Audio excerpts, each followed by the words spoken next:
Robert Mundheim, please come forward.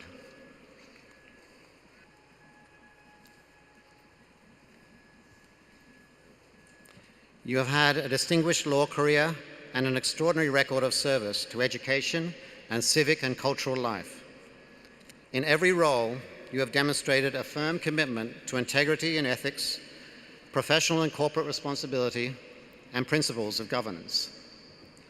Deeply committed to education, you have influenced countless students as a law professor and a dean. Yet your proudest professional moment came while you were serving as the general counsel to the US Treasury Department in 1980 and early 1981. You played a major role in negotiating the release of 52 Americans who were being held hostage in Iran.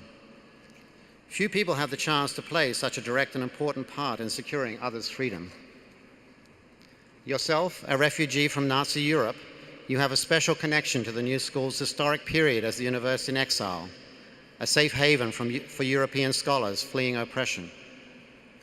For many years, the university has benefited from your wisdom and steadfast support as a trustee and a member of the Board of Governors of the New School for Social Research.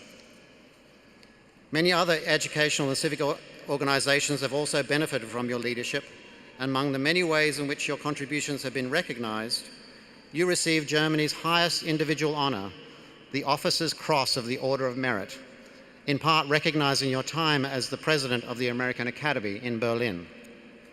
We are proud to bestow upon you today the degree of Doctor of Humane Letters, honoris causa. Congratulations.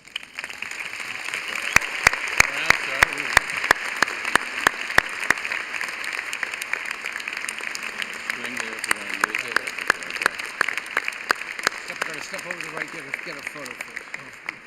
So I have to give you the degree too. That's the important part.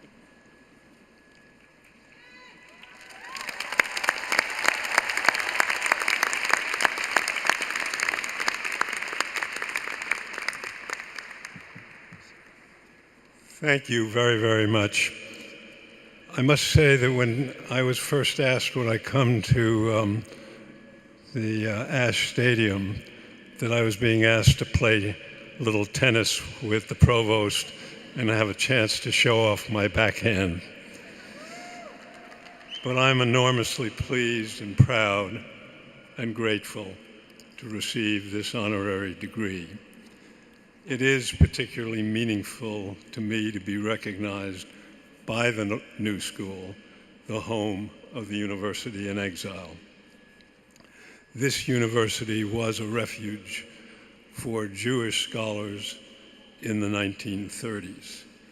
And I'm very proud to be connected to a university that continues to provide support to oppressed, at-risk scholars from around the world and seeks to broaden that support by organizing a consortium of concerned universities. As the provost indicated, I am a refugee who arrived in New York from Hamburg in January 1939, a frightened 5-year-old. I was lucky to be allowed to come to the United States. My similarly aged cousins were not so lucky, and they and their mother were gassed to death in a concentration camp. I was lucky to come to a country which gave me, the child of not particularly wealthy or particularly socially connected parents, every opportunity to develop and achieve. What a blessing that is.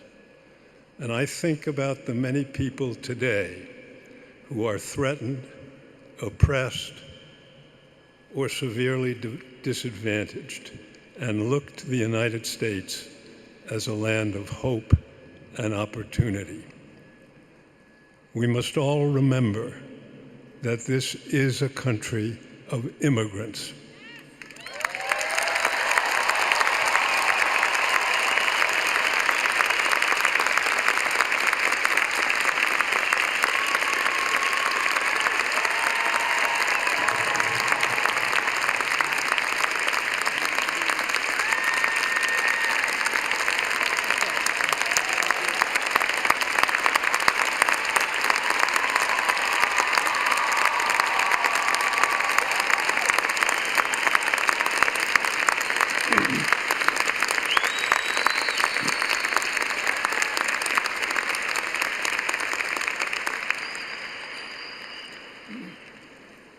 Now, some of you, as have a number of my friends, wondered why, in the light of my history, was I willing to spend 6 years as the pro bono president of the American Academy in Berlin, in Germany. The American Academy sees itself as fostering dialogue among individual Germans and Americans. And I try not to think of categories of people, Germans or whatever, but I try and think it's worthwhile that we deal with each other and value each other as individuals. And I think that's a very important part of the New School philosophy. Now, as I look out at the graduating class ready to go out and make a difference in the world, I sense you're thinking, how can I be sure that I can do that? How do I plot out my path? Now, I have to tell you that other than knowing that I wanted to go to law school, very little of my life has been planned. I would say serendipity has been the key to my life story. I did get one critically important lesson from my parents that makes serendipity work, and that is, do your best at whatever you're doing at the moment, because that will be the record on which you will be judged and a basis for the choices you will receive.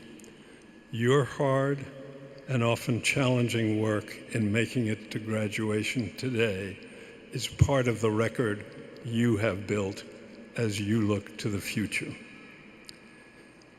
And as you go forth after graduation, a variety of chances will come, and you will want to be open to considering them, and perhaps take the risk that you may fail, but nevertheless say, I'm going to take that opportunity. Let me tell you a little story. I remember when I was recommended by the chair of the SEC to the White House for appointment as an SEC commissioner. I had taught securities regulation, worked at the SEC as a staff member, and thought I was pretty well qualified for the position. And I was very disappointed not to be selected. But blind fortune once again intervened.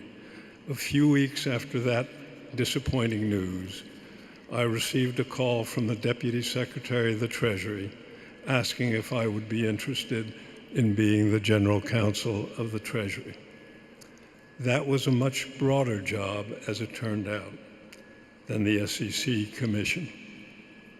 It covered at that time customs, domestic and international finance, tax, the Secret Service, anti-dumping and countervailing duties, and more.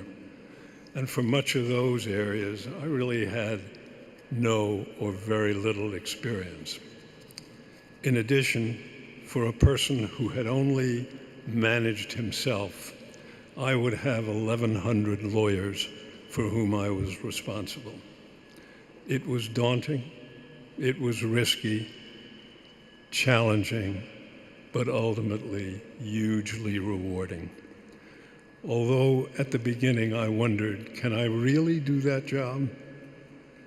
I discovered I could if, one, I spent a lot of time asking questions and listening. Not hearing, listening. Two, make honest judgments about people. Three, recognized that it was not about me, but about a group of people working together to craft policies and to implement them. It was a great job, hugely expanded my horizons, and I was lucky to get the opportunity. You live in a time of significant disruptive forces: climate change, the ever-enhancing artificial intelligence, to name just two. They're going to create a lot of opportunities on which you can have significant impact, and they can be fulfilling and sometimes frustrating. Your education at the New School should provide a solid base from which you can successfully take on those opportunities. A great adventure lies ahead of you, and I wish you lots of luck in the opportunities which will surely come your way.